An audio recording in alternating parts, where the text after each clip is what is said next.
Next, we have The Polar Express by Chris Van Allsburg. I will preface this by saying that I really did not enjoy the movie, and so when I read this book, I was not expecting much. But as someone who adores the magic of Christmas, I really enjoyed this book, particularly the last page. It made me teary. If the magic of Christmas isn't your thing, you might not be into this book so much, but I really enjoyed it, as did the kiddos. Next on the list is The Big Orange Spot by Daniel Manis Pinkwater.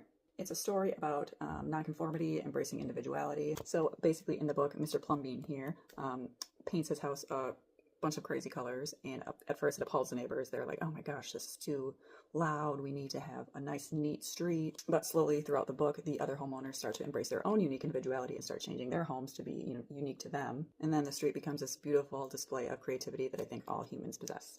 The kids love Mr. Plumbean. I mean, how could you not look at that guy? Next up, The Little House by Virginia Lee Burton. So in the book, this little house is built in a rural environment, and eventually as time goes on, the house stays put, but then a city gets built around the house. It's kind of just about, how time passes and how things change.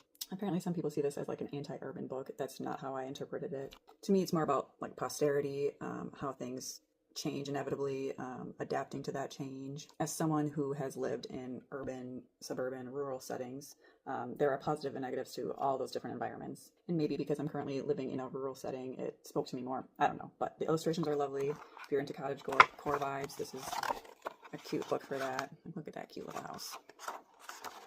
So definitely check this out. And now for my all-time favorite children's book, The Rooster Who Would Not Be Quiet by Carmen Agradidi, illustrated by Eugene Yelchin. So this is my all-time favorite children's book. It might actually be my favorite book of all time. It's about the town of La Paz that gets a little bit too noisy, so the people in the town elect a new mayor, Don Pepe. Don Pepe promises peace, but it backfires when he becomes ruthless in his governance. Soon the town of La Paz becomes a sad, quiet place to live. Well, along comes this rooster, or un gallito, who sings his song, and he keeps singing his song despite all the terrible things that Don Pepe does to him. Anyway, the themes in this book include being loud, using your voice, doing what's right even in the face of death, civil disobedience. All of those themes with all these unique illustrations.